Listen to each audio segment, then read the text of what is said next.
Hi, my name is Ara Ashakian. I'm the product manager for bridges and civil structures at Autodesk. Today, I will be walking through the latest features released in the 2023.1 version.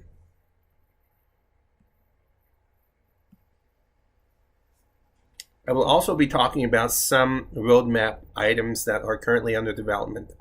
Therefore, keep this in mind, the safe harbor statement. Do not make purchasing decisions based on some of the things which are under development.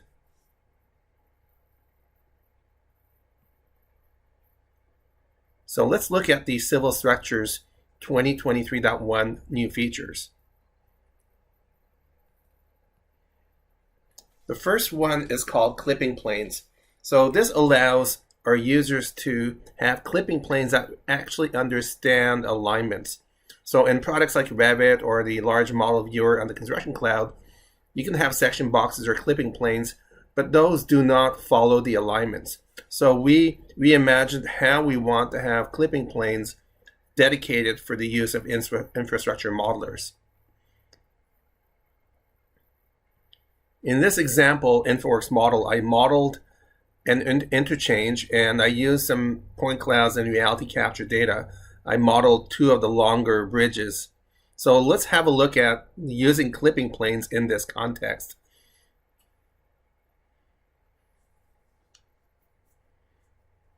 So in the model, we can turn on the clipping planes after we select a bridge or a tunnel.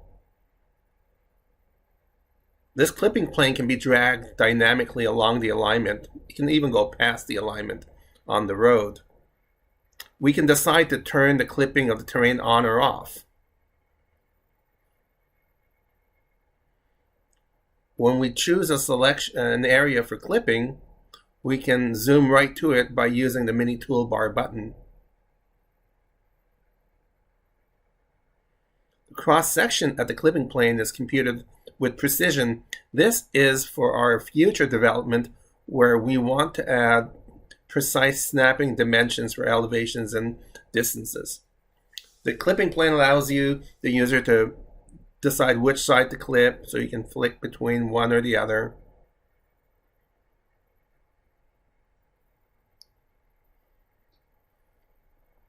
You can dynamically adjust the clipping plane by dragging the arrow, so you can see exactly the items you want to look at. One key point to make is that the model is still available for editing while in clipping mode view. So we can select the bearings of the girders and change our parameters.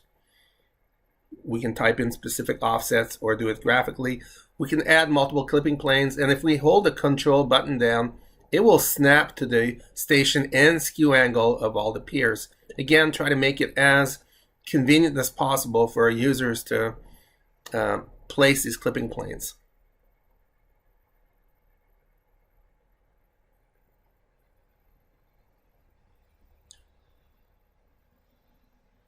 We can have multiple clipping planes in the model, and this is quite helpful when doing project review with other stakeholders. We also can see here that all the geometry, including reality meshes, would be clipped. We can clip between different clipping planes and hone in and discuss various aspects. We can add and delete clipping planes, so we have full clipping plane management.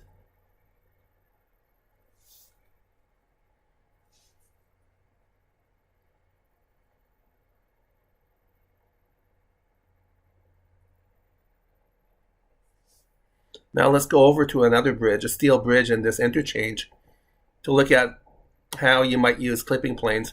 Again, before we had the clipping planes, it was sometimes difficult to see inside the bridge or the tunnel to see the specific details we're interested in. Here we're adding a clipping plane, and we might want to look at the layout of the diaphragms over the pier where the bearings are located. So it makes it quite convenient to. Once again, the clip section is highlighted in blue, and this will allow us in the future to place precise dimensions. Here I'm going to drag the clipping plane a bit further out so I can see the cross frames. We can also in the mini toolbar, change the skew angle of the clipping plane. In this case, I'm setting it to 90 degrees because I want to look at the continuity of the spans in this clip view. So this is an introduction of clipping planes. Very helpful to better interact with the model and to better understand the details of your bridges and tunnels. This feature will in the future be generalized and applied to many other aspects inside of InfraWorks. Now let's move on to the next big feature, which is called Revit Family Support. So in the past, we could create custom components for the bridge using Inventor parts or assemblies. We can still do that, but in addition, we are extending the workflow to allow our users to leverage Revit, and more specifically Revit families, as parametric content for InfraWorks. So this can be used for any of the bridge components, let's say. How does that work? So in this same interchange model, we can combine components from Inventor and Revit. You might have a library of Revit families already, or maybe on your team you have people with more Revit skill sets. For many reasons, the addition of Revit makes the workflow a bit more flexible. So in this case, we're looking at Revit families where we added a parametric sketch defined with parameters, and then we can assign the category directly in Revit. In this case, it's a pier. And we can expose the parameters that we want to let the users control inside of InfraWorks.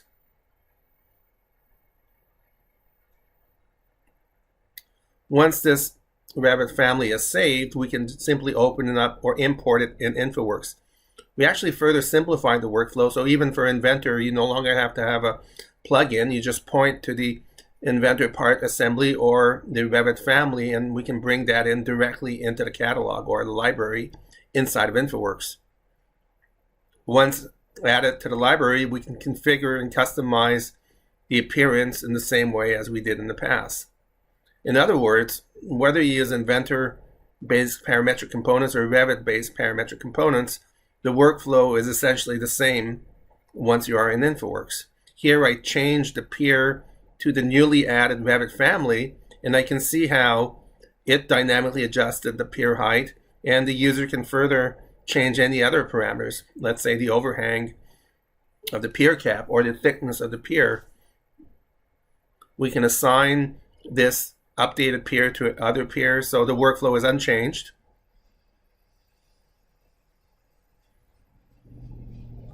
We can also, when we publish this bridge, we can open it up, import it in Civil 3D or Revit. So we can publish to a construction cloud project or your local area network or to your desktop if you want. Either way, when you open it inside of Civil 3D or Revit, you have access to all the bridge, and it doesn't matter whether the components are based in Revit families or in Inventor parts. However, if they are based on Revit families, once imported into Revit, they remain as Revit families. So that offers a few advantages inside of Revit in terms of making geometric modifications to the element. They also allow the users to change their parameters. So when we look at the Inventor components here, so this is an Inventor-based pier, it comes in as a direct shape. We can see all its parameters and use them in schedules, but all changes have to be made in InfraWorks. So we are exposing the Revit families now with this other pier with the parameters. You can make changes there, but be careful. These changes have to be quite local, maybe independent parameters of the foundation or the pier. If you're making system level changes, you should still make those inside of InfraWorks and publish an update to update the Revit model. So this new feature of Revit families expands the capability and the workflow by allowing our customers to pick which approach they want to use when creating parametric content.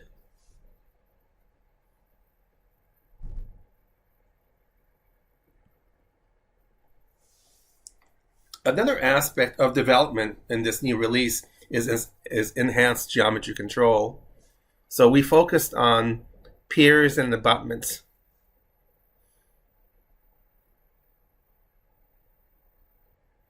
So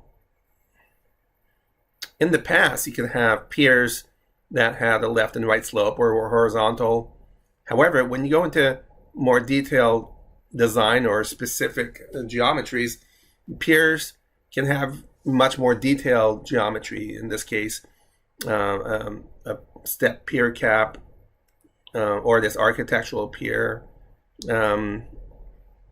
or this abutment. So you have the need to handle much more complex geometry and have InfoWorks place all the bearings and adjust their parameters so it fits correctly and precisely between the underside of the girder and the top of the abutment or the pier.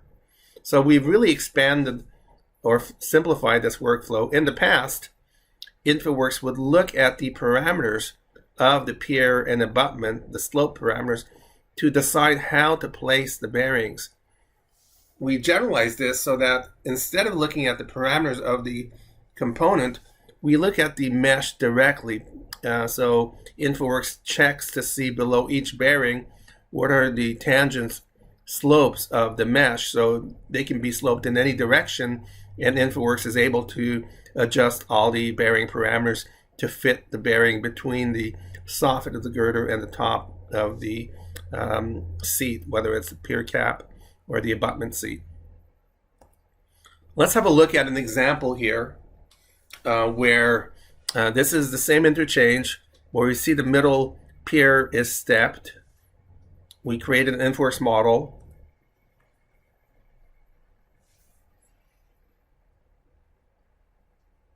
And I'm going to take away the point cloud so we can see just the InfoWorks model. And we'll zoom in onto this pier cap. And we'll see how this is one of the step pier caps. Some of these piers on this bridge have different geometries. This is not unusual. Many times on longer overpasses, you'll have a number of different pier configurations. So this pier cap is stepped. It has 4 steps. Now, one thing to keep in mind, you could create, especially an inventor, a Swiss Army knife of step pier caps that handle any number of steps. In practice, it's probably, at least at the beginning, recommended to create a dedicated pier with 4 steps, another one with 8 steps, and so on, rather than have the pier handle all sorts of geometries. In this case, the user can select any aspect. In this case, we change the depth of the last step, and all the bearings automatically adjusted. The geometry can be quite complex, especially if you have a super elevated alignment road along a spiral, and where you have a skewed pier, etc., and stepped pier cap or abutment seat. InfoWorks is able to look at all that geometry and adjust all the components so that they fit nicely. Once again, this not only makes it simpler to handle complex or more specific geometries for abutments and piers, but it actually makes the authoring of custom content simpler because the geometry really can have any shape now at the top of the pier cap or the abutment seat. You don't have to have specific slope parameters and so on.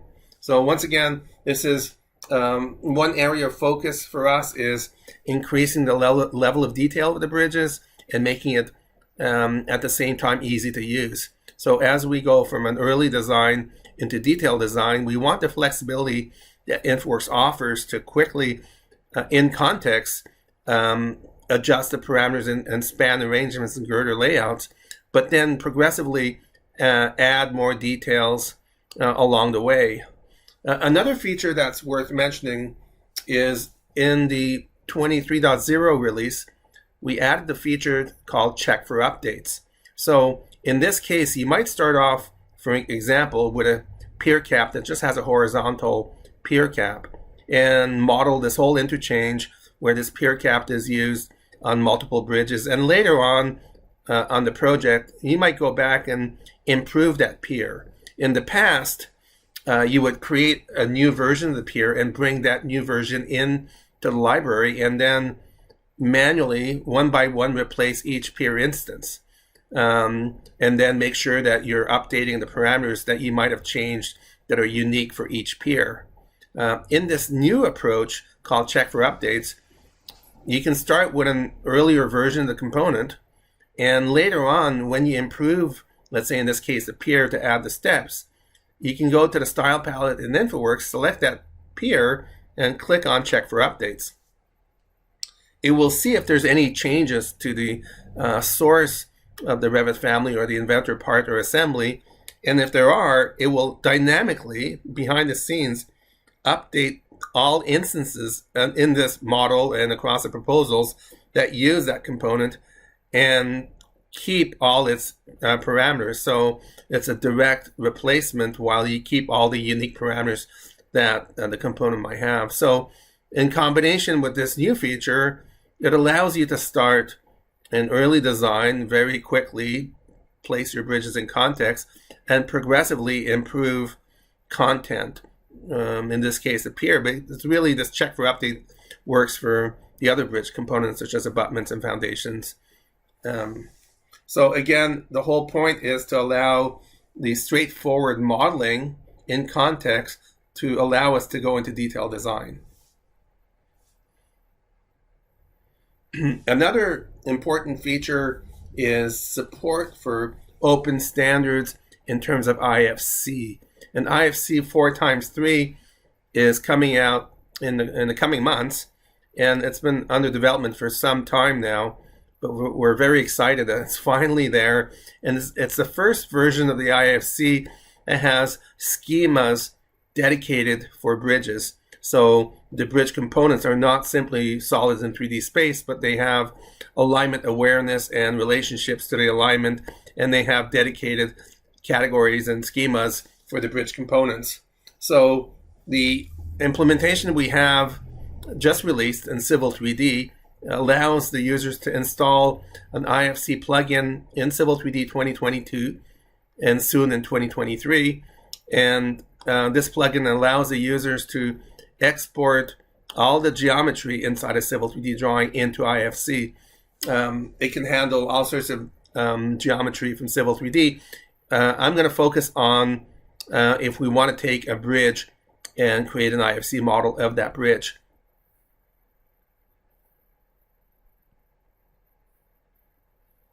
So here we are looking at that steel bridge that we saw earlier, and in InfoWorks we can select this bridge. We can see the point cloud by the way, and that was used to place a geometry or help us come up with the dimensions because we didn't have drawings. But you publish the bridge and you open this published bridge in Civil 3D.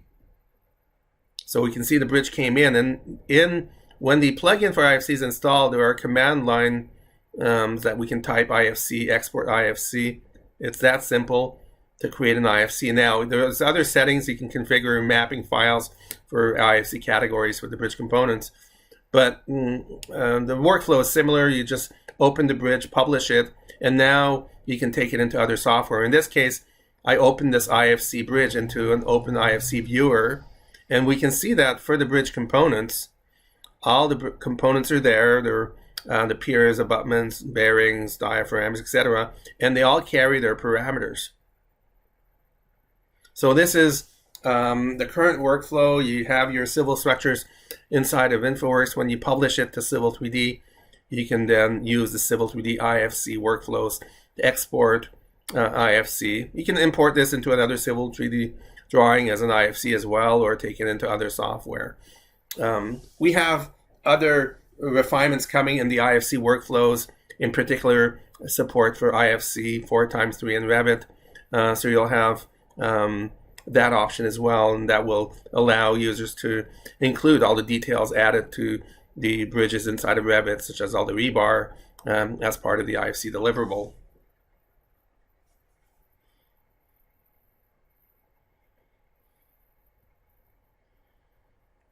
So let's do a recap on kind of high level, very fast recap of the workflow. So we looked at new features, but let's take a step back and kind of examine the typical workflow Again, it's intentionally accelerated or short, but it captures key aspects of the workflow.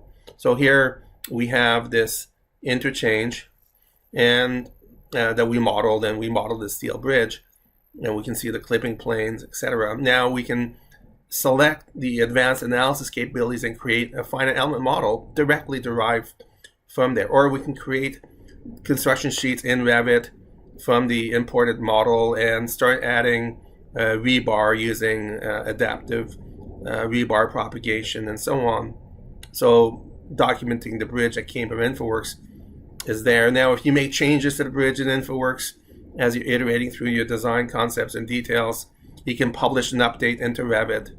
And if you accept the notification of changes, everything in the Revit model will dynamically update to reflect your latest changes, and all the dimensions and changes you made in Revit, where possible, are preserved. So again, the point of this workflow is to allow our customers to collaborate across teams. So the road design team can create their alignments and corridors in Civil 3D and have that as a starting point for the bridge design team to quickly leverage and add bridges or tunnels and modify their parameters, create custom parameters, custom content with Revit families now in addition to Inventor, and manipulate the models and publish these models into Civil 3D and Revit. Now let's look at a few key features that are under development on our roadmap.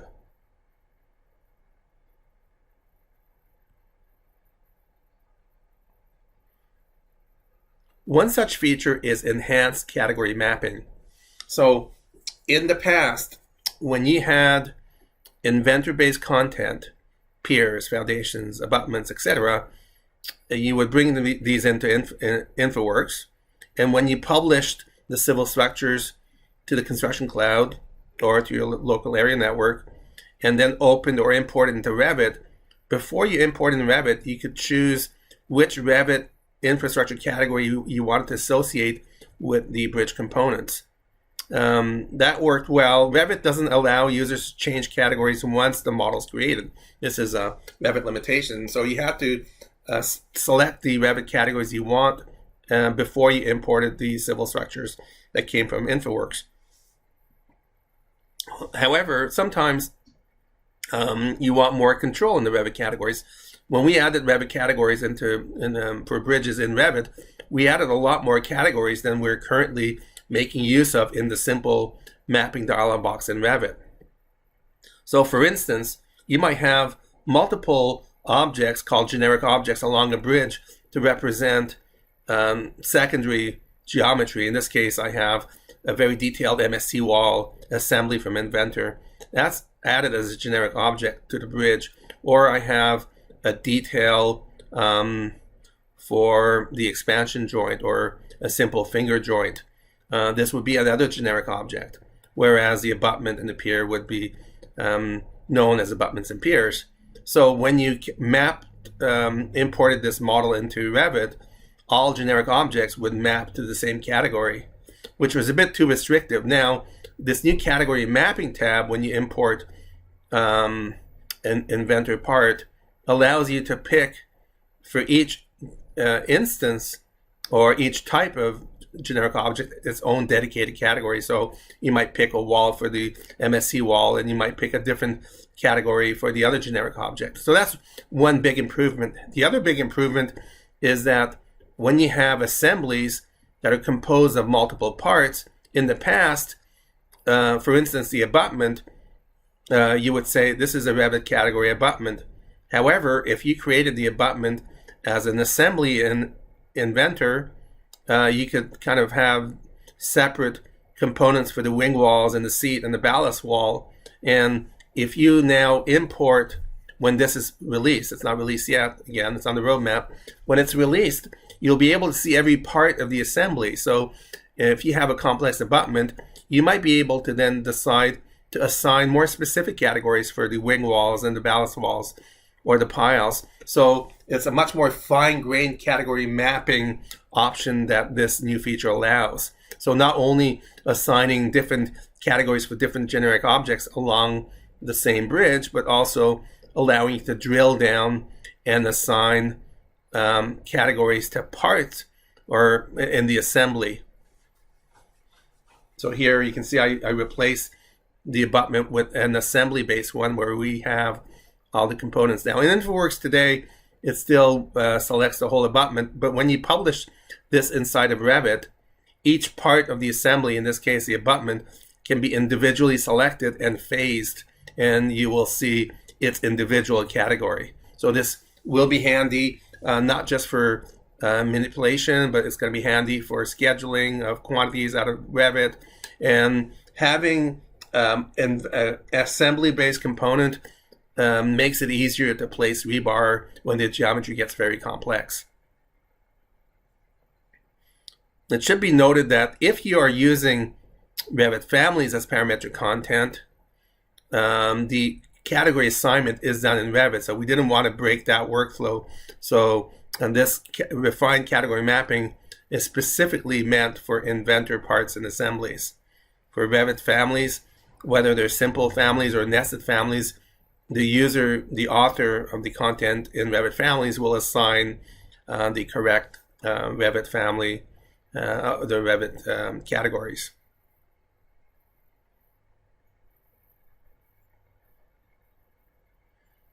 Another feature that we've talked about earlier, so we looked at the clipping planes, and I mentioned that this is the first part, and when we create the clipping planes, we generate the clipping planes using the graphical processing unit, the GPU, so it's super fast, but then we compute all the cross sections precisely.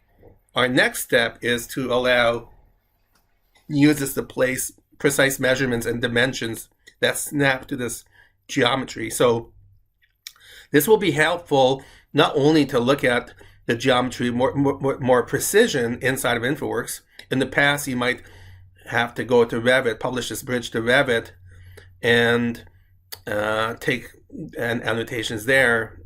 It works, but it's not as convenient as if you are in InfoWorks, and as you're laying out the bridge, have full access to precise dimensions, elevations, etc. We also want to make these sticky in that if you have many clipping planes along the model, so you might be in the stakeholder review process, and when you zoom around the model and click on a specific clipping plane, you would see the dimensions you've already placed on it. So again, make it much more convenient. This will open up many other opportunities for us to leverage these dimension cross sections in other ways. So this is the next step.